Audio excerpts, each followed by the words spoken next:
Vamos a estudiar Mateo 5 desde el versículo 33 hasta el 42. Vamos a leerlo y después vamos a orar. Dice: también habéis oído que se dijo a los antepasados: no jurarás falsamente, sino que cumplirás tus juramentos al Señor. Pero yo os digo, no juréis de ninguna manera, ni por el cielo, porque es el trono de Dios, ni por la tierra, porque es el estrado de sus pies, ni por Jerusalén, porque es la ciudad del gran rey. Ni jurarás por tu cabeza, porque no puedes hacer blanco o negro ni un solo cabello.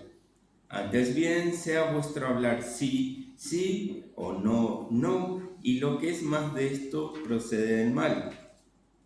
Habéis oído que se dijo: ojo por ojo y diente por diente, pero yo os digo, no resistáis al que es malo, antes bien, a cualquiera que te abofetee en la mejilla derecha, vuélvele también la otra, y al que quiera ponerte pleito y quitarte la túnica, déjale también la capa. Y cualquiera que te obliga a ir una milla, ve con él dos. Al que te pida, dale; al que desee pedirte prestado, no le vuelvas la espada. Vamos a orar. Señor, una vez más te pedimos, como recién cantábamos y adorábamos, llena nuestros corazones con tu verdad. Alimenta una vez más tu iglesia para que podamos conocerte, para que podamos escucharte a través de esta palabra y para que podamos ser alumbrados en tu voluntad. Ayúdanos, Señor, a crecer en el conocimiento de ella y poder ponerla por obra. Te pedimos todo esto en el nombre de Jesús. Amén y amén.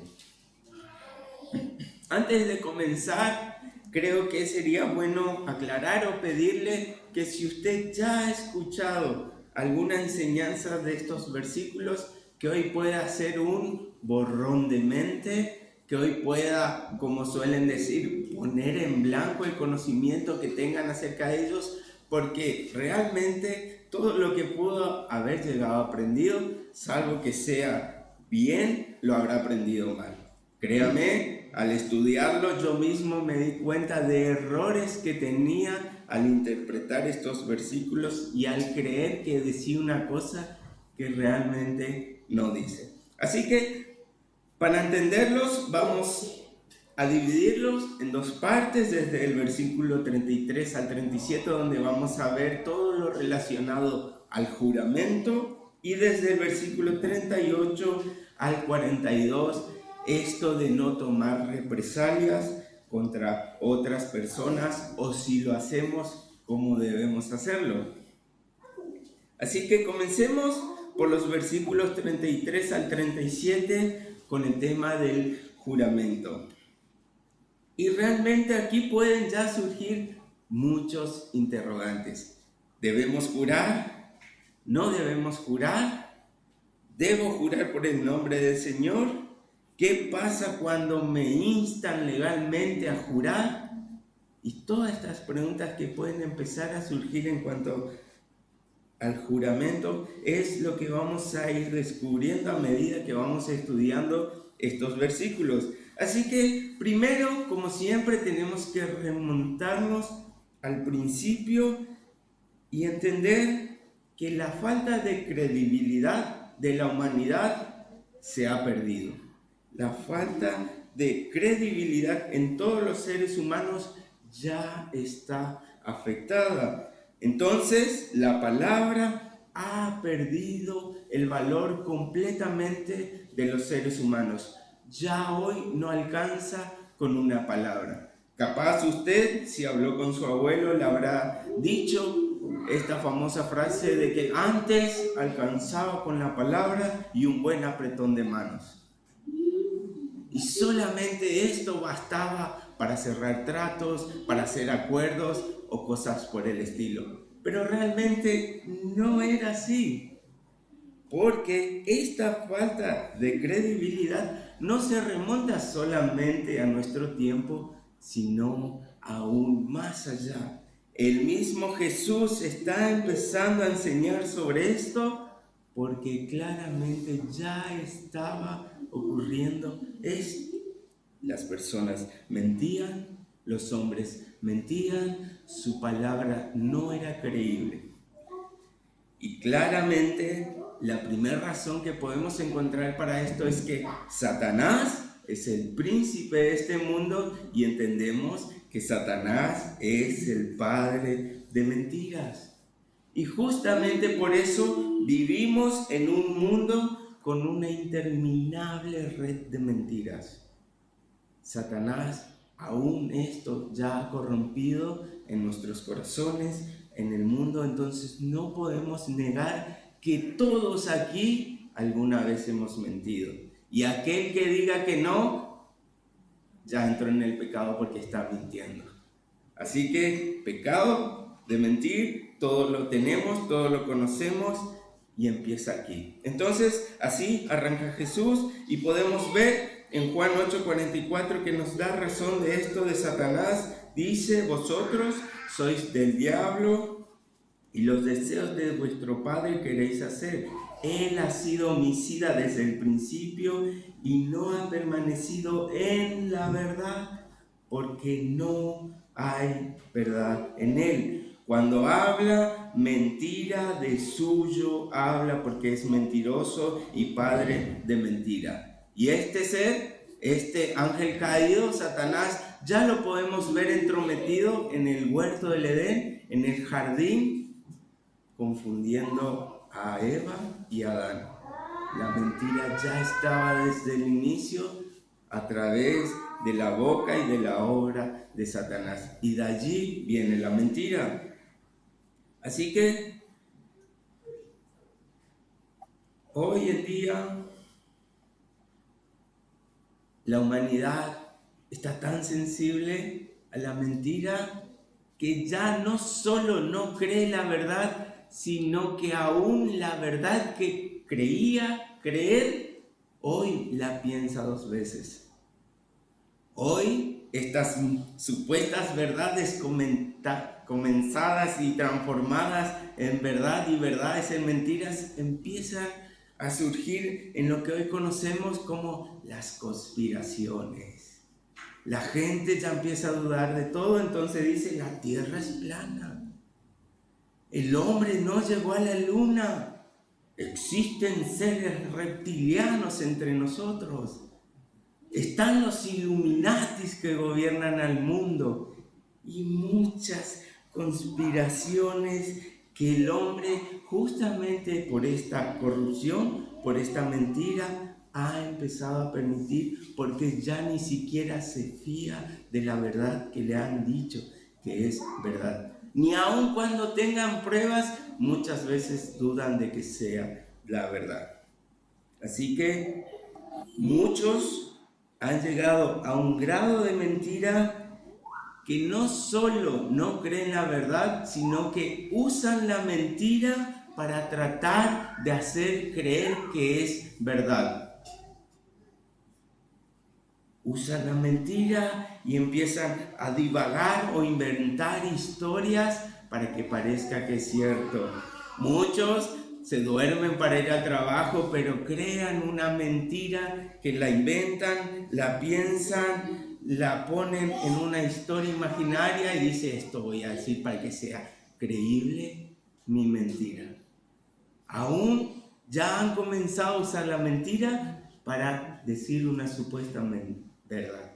Totalmente corrompidos. Ahora,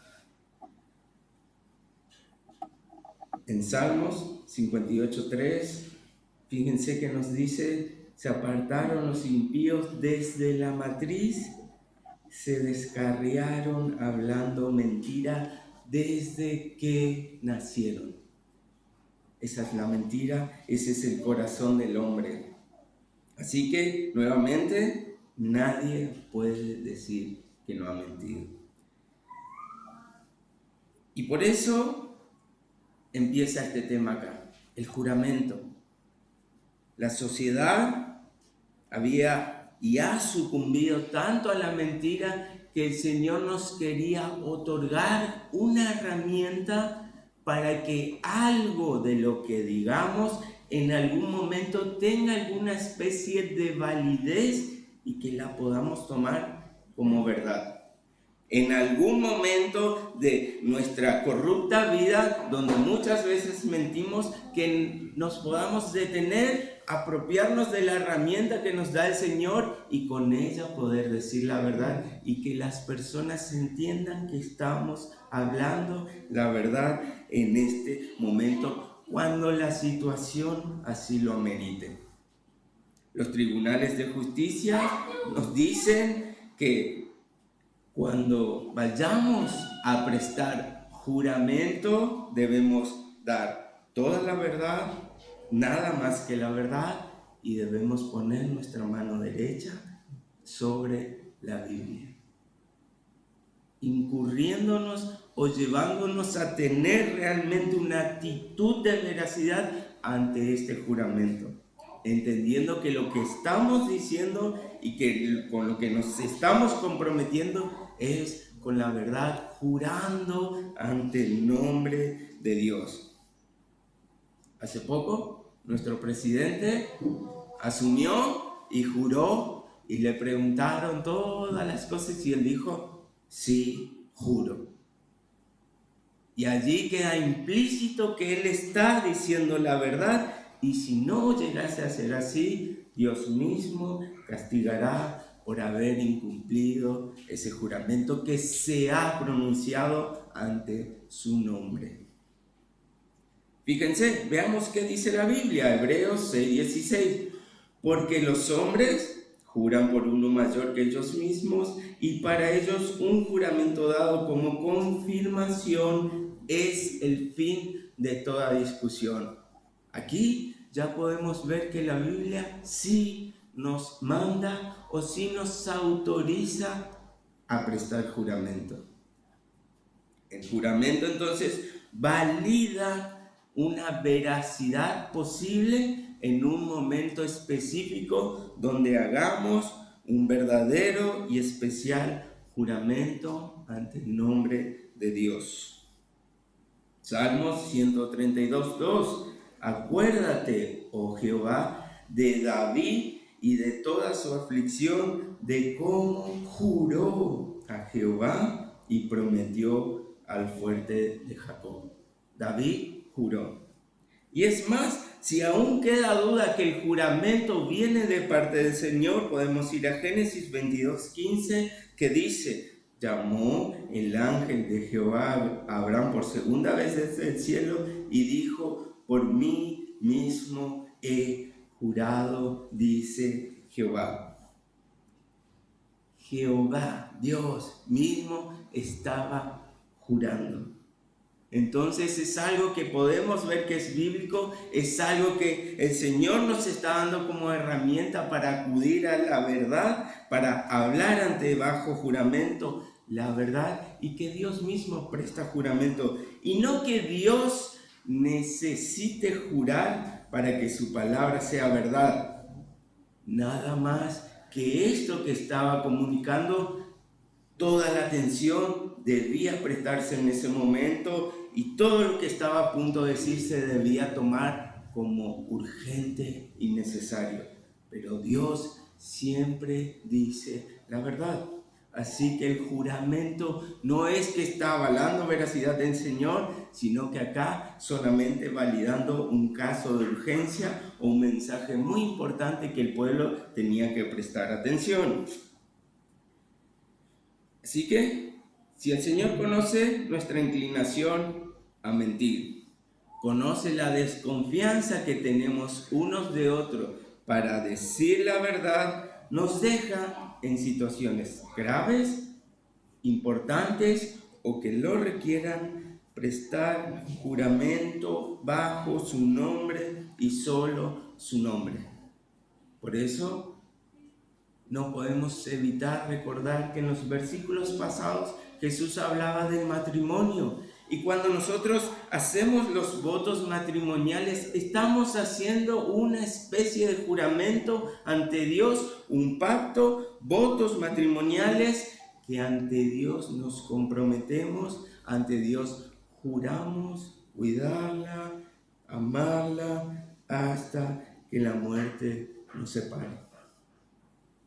Cuando estamos en el matrimonio, cuando somos testigos ante un incidente que debemos ir ante la justicia, prestamos juramento. Y aun si en este juramento mintiéramos, tendríamos consecuencias legales si así fuese.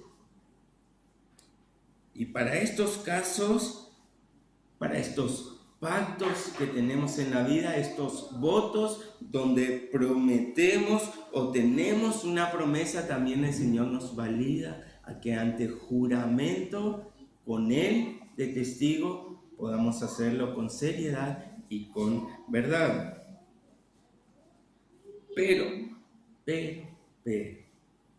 el hombre entra en juego. Y todo lo bueno que había dado Dios, aún lo bueno que había dado Dios, lo pervierte y lo transforma. Estos hombres que estaban escuchando a Jesús a los pies del monte, habían empezado a tomar el juramento como excusa para mentir. Estos hombres habían retorcido las enseñanzas del Señor para que los demás crean a su mentira. Estos hombres habían dejado de jurar ante el nombre de Dios para que si su juramento o su promesa no se cumplía, no tengan consecuencias. Por eso dice, no juren por el templo, no juren por la tierra, porque todo es de Dios. Y al jurar por esto o por aquello o por lo que sea, están jurando ante Dios. Casi que estos hombres se daban un aval, se daban una autorización para jurar un poco más chiquito y así poder mentir o así poder incumplir aquello que estaban jurando. Mateo 26, versículos 69 al 72. Pedro, el apóstol Pedro, estaba sentado afuera en el patio y una sirvienta se le acercó y dijo, tú también estabas con Jesús el Galileo. Pero él lo negó delante de todos ellos diciendo, no sé de qué hablas. Cuando salió al portal y vio otra sirviente, dijo a los que estaban allí, este estaba con Jesús el Nazareno. Otra vez él lo negó con juramento, yo no conozco a este hombre. El juramento mismo, en vez de dar la validez de la veracidad, se tomaba como argumento para que crean mi mentira. Y todos estamos ante esta situación. El mismísimo apóstol Pedro con un juramento estaba negando a su Señor.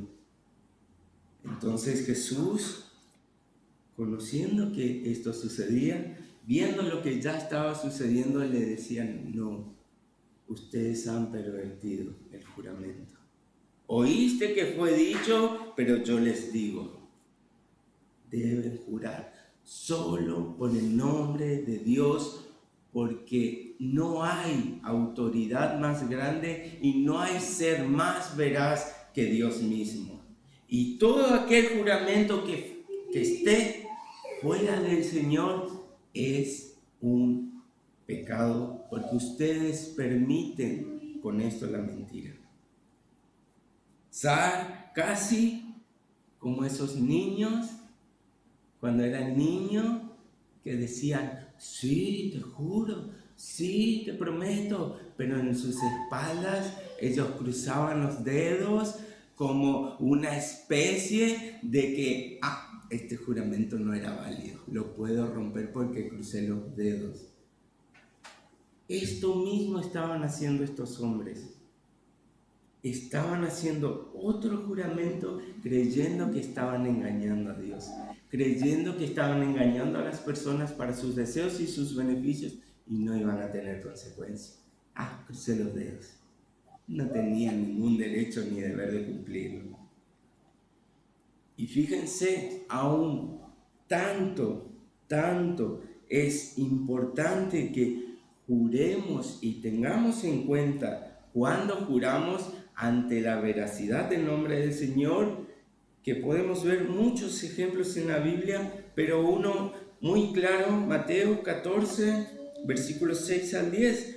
Pero cuando llegó el cumpleaños de Herodes, la hija de Herodías danzó ante ellos y agradó a Herodes, por lo cual le prometió con juramento darle lo que ella pidiera. Ella, instigada por su madre, dijo: dame aquí en una bandeja la cabeza de Juan el Bautista. Y aunque el rey se entristeció a causa de sus juramentos y de sus invitados, ordenó que se la dieran y mandó a decapitar a Juan el Bautista. Si bien este hombre entendía el valor del juramento, este juramento había jugado en contra en su vida. Así que cuidado con que juran, porque si no cumplen serán castigados por el Señor, pero cuidado con cumplir ese juramento también sea castigado por el Señor. Esto no avala al pecado. Por eso Dios mismo también estableció y cumplió cada una de sus promesas, cada uno de sus juramentos. Deuteronomio 6:13: temerás solo al Señor tu Dios, a Él adorarás y jurarás por su nombre. Esta es la única manera de jurar, por el nombre de nuestro Dios. Así que cuando el Señor le decía: no juréis falsamente, estos hombres estaban diciendo: claro, no debemos jurar por el nombre del Señor, entonces juraremos por cualquier otra cosa. Y si es falso, no importa, no juré por el nombre del Señor. Y se excusaban una y otra vez con esto. Hendriksen dice de estos versículos que es la condenación del juramento impertinente, prófano, innecesario y con frecuencia hipócrita, usado para impresionar y para sazonar la conversación ordinaria. No nos está diciendo que no debemos jurar, sino que debamos tener muchísimo cuidado cuando juramos y solo debemos jurar por el nombre del Señor. Te prometo, te juro que si no me caiga un rayo, mal. Solo por el nombre. Te juro por mi hijo, te juro por mi mamá, te juro como que me llamo. No. Solamente por el nombre del Señor, cuando un juramento lo amerite, cuando la situación lo amerite. Por eso después nos sigue diciendo que tu sí sea sí y tu no sea no. No que solamente digamos la verdad cuando prestemos juramento, sino que nuestras palabras tengan la misma veracidad que cuando juramos. Pero cuando nos pidan hacer un juramento, que lo hagamos y que digamos la verdad. Pero cuando tengamos que hablar sin juramento, hablemos con la misma veracidad que si estuviéramos prestando juramento ante Dios. No vamos a andar por la vida, sí, te juro, te juro, te juro. Pero cuando hablemos, las personas deben ver en nosotros una credibilidad que cuando digamos sí voy a ir, sí lo voy a hacer, no, ellos entiendan que estamos diciendo la verdad y que nosotros cumplamos esta palabra como si nos hubiéramos presentado ante juramento por el nombre del Señor. Así que con esto el Señor nos manda a hablar con la verdad y solo la verdad. Con esto el Señor nos muestra que la verdad no tiene grados ni matices. O es verdad o es mentira. No existen mentiras blancas o no existen medias verdades. O es verdad o es mentira. Simplemente esto. Y el Señor nos manda a hablar solamente con la verdad. Y si debemos jurar, jurar por su nombre y hablar con la verdad. Proverbios 6:16, 6 cosas hay que odia al Señor y 7 son abominaciones para Él: ojos soberbios, lengua mentirosa. Salmo 51:6, he aquí tú deseas la verdad en lo más íntimo y en lo secreto me harás conocer sabiduría. La verdad no solo es para el público, la verdad no solo es para sociabilizar, sino que la verdad también refleja mi acto de intimidad con Dios. Aún en mi casa solo puedo mentir. Aún en mi casa solo puedo estar dando mal testimonio y el Señor está ahí para verlo, el Señor está ahí para escucharlo y el Señor está ahí para condenar toda la mentira, al igual que cuando la hacemos en público. Toda la verdad y nada más que la verdad.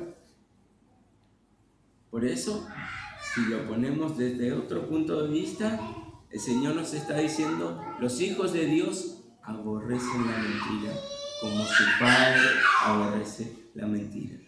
Así como Dios es veraz, todos nosotros debemos ser veraces. ¿Puede jurar? Claro que sí. En el nombre del Señor, diga la verdad, pero cuando hable, debe decir la verdad. Pasamos a los siguientes versículos del 38 al 42. Y aquí estos versículos se han utilizado tanto, se han predicado tanto, que se han tergiversado y mal enseñado de tantas maneras que realmente sorprende. Y cuando vemos y simplemente pensamos poner la otra mejilla, pareciera que cuando nos pegan tenemos que decir: no, me la aguanto, dame la otra también si querés, desquítate. No es eso lo que está diciendo aquí. Cuando me dice: si te piden tu túnica, dale tu capa. Ay, ¿querés mi celular? Tomate una billetera también con plata, llévate todo. No está diciendo eso estos versículos. Completamente erróneo.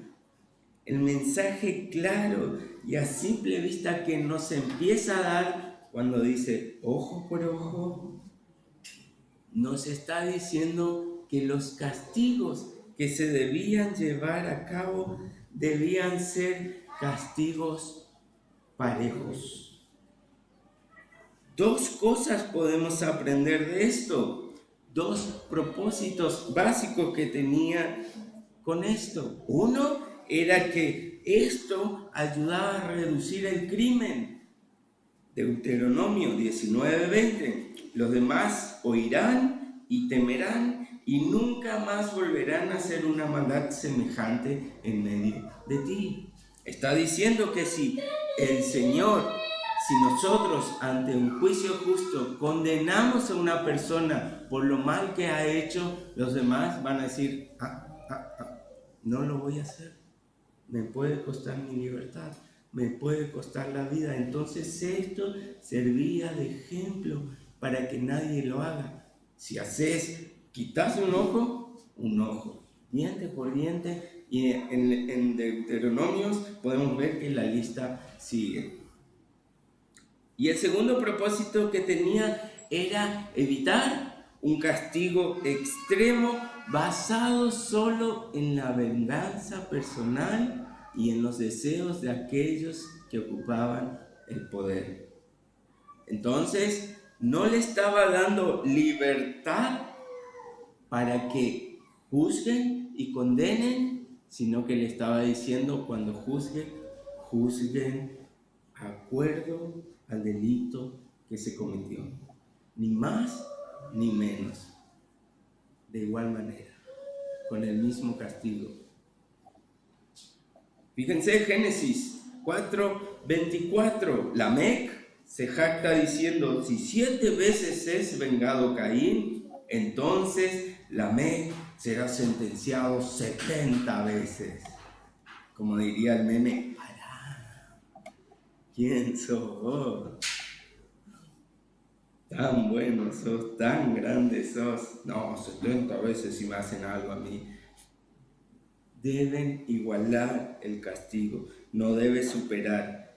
El daño que es causado es el delito por el daño que debe pagar.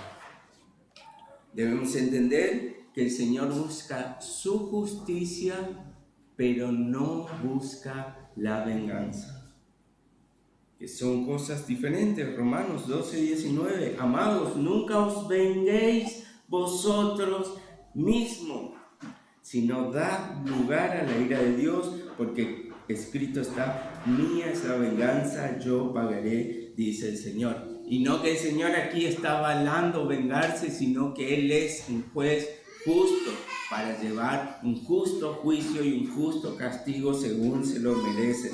El Señor conoce todos los corazones, así que lo que juzga el Señor lo juzgará de acuerdo a su justicia eterna y perfecta. Así que podemos ver claramente que en ningún caso en el Antiguo Testamento permite que el individuo tome la ley en sus propias manos y la aplique como mejor se le parezca, que era lo que hacían estos hombres.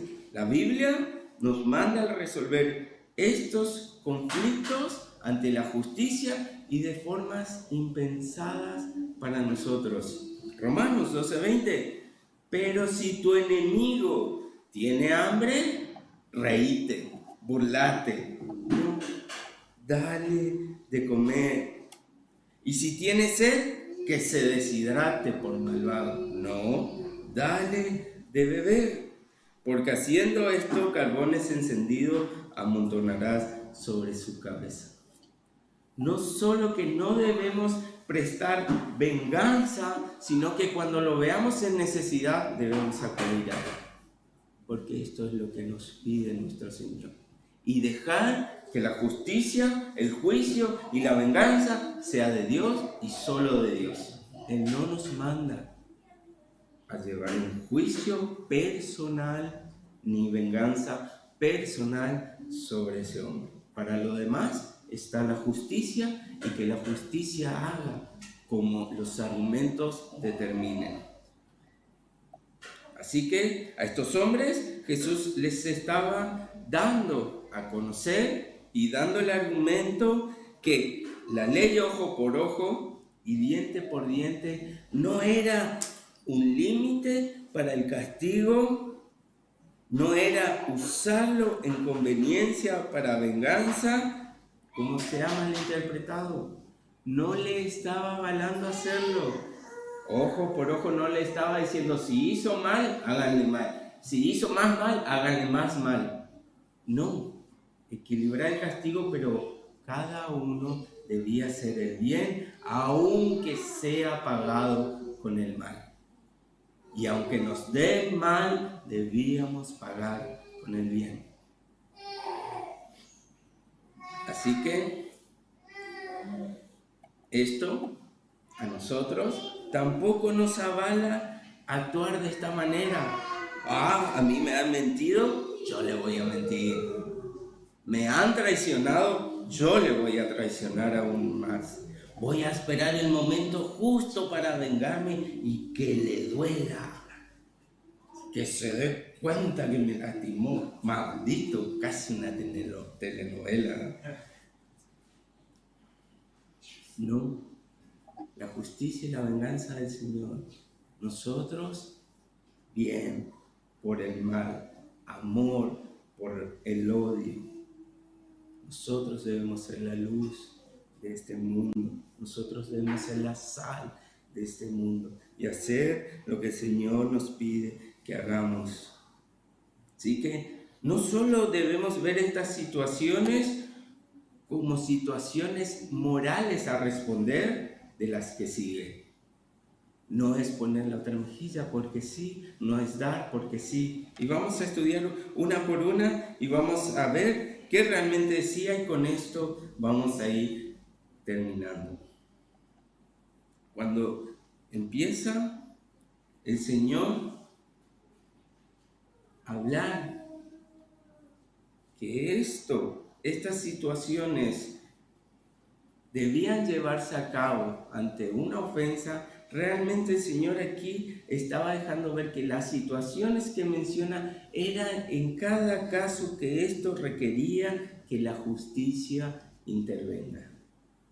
No estaba hablando en un día a día, en situaciones cotidianas, sino que cuando la situación se iba de las manos o cuando la situación requería que terceros intervengan, que intervengan y que la justicia dictamine un verdadero veredicto. Y allí, si debía ir a prestar juramento, lo debía hacer con la verdad. Es más, el Señor nos llama a que nos pongamos en el lugar del otro y cuando veamos un delito, sintamos compasión, empatía, justicia y que esto mismo también denunciemos a la justicia. Porque no hacerlo también sería un pecado y muchas veces podría considerarse como que yo fui cómplice o partícipe de este delito al no confesarlo o al no denunciarlo. Así que no debemos encubrir tampoco cuando hay una justicia cerca nuestro o cuando veamos o cuando seamos partícipes, debemos denunciarlo también. Esto también es un acto de bondad que el Señor nos pide que hagamos. Ahora dice, cuando te bofeteen, poné la mejilla derecha, poné la otra mejilla. Y el Señor no está diciendo que seamos masoquistas, que dejemos que la gente se descargue en su ira, en su furor y que nos pegue todo lo que quieran, sino que aquí nos está hablando de la manera que nosotros reaccionamos al maltrato no físico y al insulto que nos estén dando. ¿Por qué? Porque en este momento, cuando Jesús les está diciendo esto, una bofetada en la mejilla derecha era un ataque directo al honor de la persona. Se consideraba un acto terrible de indignidad. Es más, los esclavos preferían ser azotados con látigos en sus espaldas, antes que ser abofeteado en la mejilla. Esto prácticamente representaba o le decía en este acto que ellos eran simples animales. Los denigraba. Entonces, ante un acto así, el Señor nos dice cómo debemos actuar. No que resistamos el golpe, sino cómo debemos manejarnos ante una situación donde nos estén difamando, donde nos estén desprestigiando, donde nuestra dignidad sea pisoteada. Primera de Pedro, capítulo 2, versículo 20 al 23. Pues, ¿qué mérito hay si cuando pecáis y sois tratados con severidad, lo soportáis con paciencia? Pero si cuando hacéis lo bueno, sufrís por ello y lo soportáis con paciencia, esto haya gracia con Dios. Porque para este propósito habéis sido llamados, pues también Cristo sufrió por vosotros, dejándoos ejemplo para que sigáis sus pisadas, el cual no cometió pecado ni engaño alguno se halló en su boca, y quien cuando le ultrajaban no respondía ultrajando, cuando padecía no amenazaba, sino que se encomendaba a aquel que juzga con justicia. Lo mismo que veíamos anteriormente, Jesús empieza a conectar estas enseñanzas y dice, cuando te traten de humillar, déjalos. El Señor es el que se va a encargar. Cuando te difamen y te denigren, déjalo, que el Señor se encargue. Porque qué bien haréis entonces si no. ¿Cómo demostraremos que somos hijos del Señor si cuando nos tratan de difamar, damos con la misma piedra? Luego nos dice, Al que te pida la túnica, dale la capa. Y Jesús no está hablando aquí de un hurto. Jesús no está hablando aquí de que cuando nos roban la ropa debemos darle todo y correr desnudo por la calle pidiendo ayuda. No es la idea que nos está dando, sino que cuando una persona no tenía dinero y era llamado ante la justicia por haber cometido un delito, ésta podía pagar con prenda de ropas, con túnicas, porque la capa era un sobre todo que no solo le servía como abrigo, sino que también era como una frazada en la noche cuando dormían. Por eso Pablo le dice a Timoteo, tráeme la capa y los libros. Esa capa era lo que a él le iba a dar calor y abrigo en la celda oscura y fría donde él se encontraba. Esta capa representaba un derecho para las personas. Podíamos quitarle todo menos esta capa porque lo estaríamos privando y podríamos estar causándole un sufrimiento, causándole un agravio en su salud por no tener con qué cubrirse a la noche en su hogar y en su cama. Entonces, no que el Señor nos está diciendo, dale y jodete, dale y sufrí, pasá necesidad, pero dale tu capa. No es esto tampoco lo que está diciendo, sino que es lo que debemos estar dispuestos a hacer. Cuando seamos juzgados justamente, el Señor nos dice que paguemos lo que sea necesario, pero que aún podamos dar un poco más para demostrar que no tenemos reparo, que no tenemos vanidad, que no tenemos orgullo y que no cargamos ningún rencor contra esa persona. En un acto de arrepentimiento, en un acto de humildad, de decirle, reconozco que me equivoqué. Y no solo te voy a dar lo que es justo, sino que te voy a dar aún más para que vea que mi corazón se ha dolido con el mal que te he causado. Cuando me peleo con mi mamá o con mi esposa, o la mayoría, suelen pagar con algo extra el perdón. No solo nos juntamos, sentamos y hablamos hasta que se solucione la situación, sino que a veces algunos traen un kilo de helado o traen un regalito extra, como diciendo, sí, metí la pata, perdóname. Ese es el acto que nos pide el Señor que hagamos.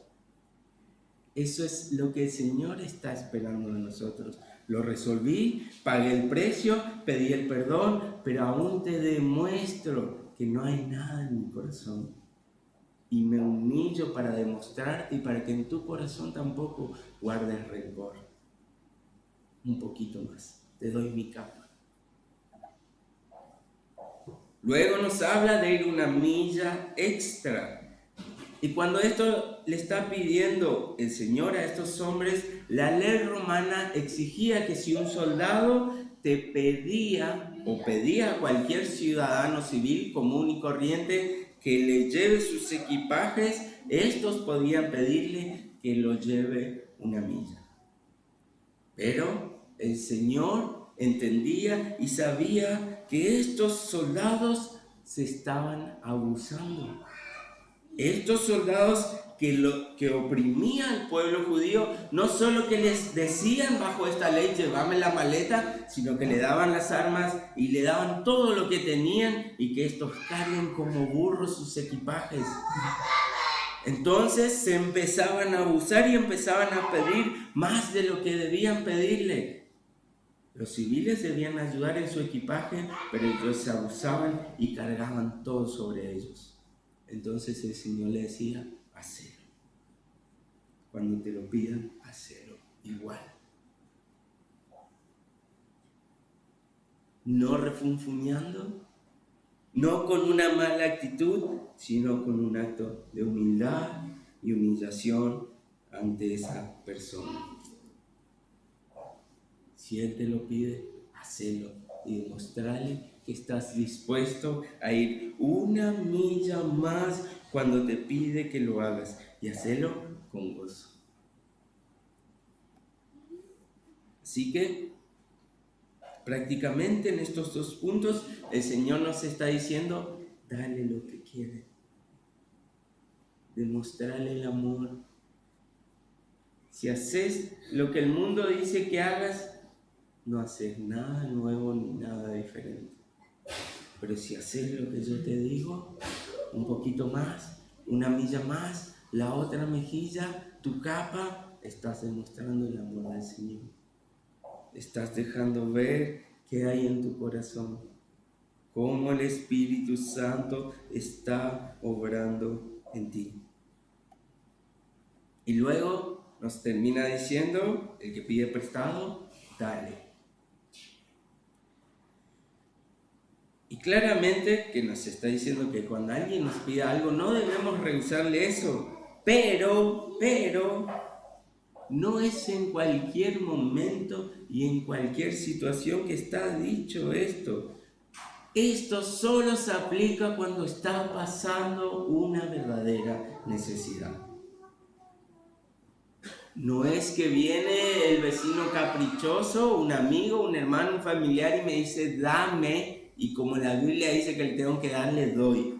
No es eso lo que está diciendo, sino que cuando vengan en necesidad a pedirnos, debemos darle y no reclamar nada a cambio. Solo en una verdadera necesidad. No peticiones ridículas, no peticiones egoístas, en una verdadera necesidad. Porque a veces darle a personas lo que nos piden simplemente es perjudicarlas. Nosotros podemos entender muy bien a aquellas personas que andan por la calle cuando te dicen: no, dame un poquito de plata para comprarme una bolsita de pan. Y vos le decís: tengo pan, te doy pan. No, yo quiero la plata.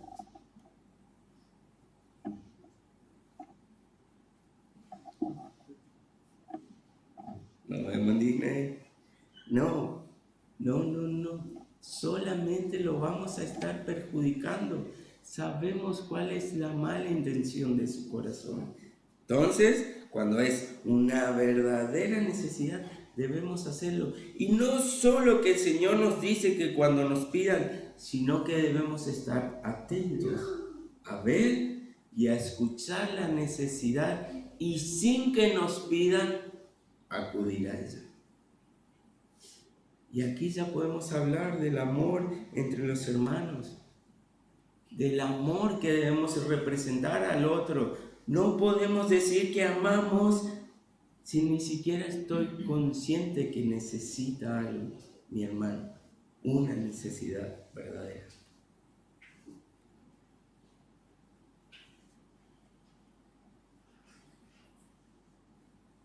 Así que Jesús está hablando que respondamos de buena manera, de buena gana, con amor. George Mueller escribió esto: hubo un día en que morí totalmente a George Mueller, y sus opiniones, sus preferencias, sus gustos y su voluntad quedaron atrás. Morí al mundo, a su aprobación y censura. Morí a la aceptación o la culpa, incluso de mis hermanos y amigos. Y desde entonces he estudiado solamente para mostrarme aprobado ante Dios. Y para concluir, podemos leer Levítico 19:18, que dice: no te vengarás, ni guardarás rencor a los hijos de tu pueblo, sino que amarás a tu prójimo como a ti mismo. Esto es lo que demanda Jesús de nosotros. Debemos estar dispuestos a dejar nuestras comodidades, debemos estar dispuestos a dejar todos los excesos que podamos tener por la necesidad de un hermano. Vamos a pagar el precio y el juicio si hemos rehusado atender a la necesidad de alguien por darme mis gustos, mis deseos. Yo me lo merezco. Yo trabajé arduamente por esto. Cuidado, es el Señor el que provee. Y es el Señor que va a seguir proveyendo o no. Es el Señor que da juicio y castigo cuando no se cumple su voluntad. Aún en lo económico, en lo material, en la salud, en todo. Así que cuidado con rehusar, dejar de lado mis comodidades por la necesidad de un hermano. Entonces podemos preguntarnos, ¿cuál fue la última vez en que dimos algo que representaba dejar de lado mis deseos, mis comodidades para ayudar al hermano?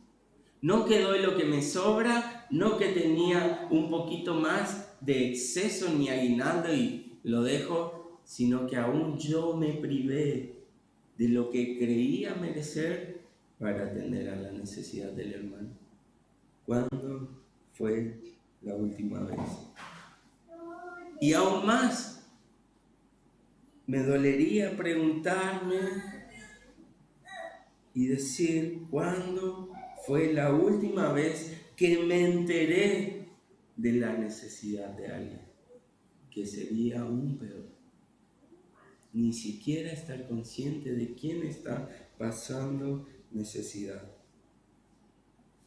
Y no solo que baste con decirle, voy a orar por vos. A veces no alcanza con eso. Y el Señor nos va a pedir cuenta de esto también. Entonces, para concluir, tenemos nuestro mayor ejemplo. Jesús resistió los golpes, las burlas, el maltrato, la humillación, y Él enmudeció.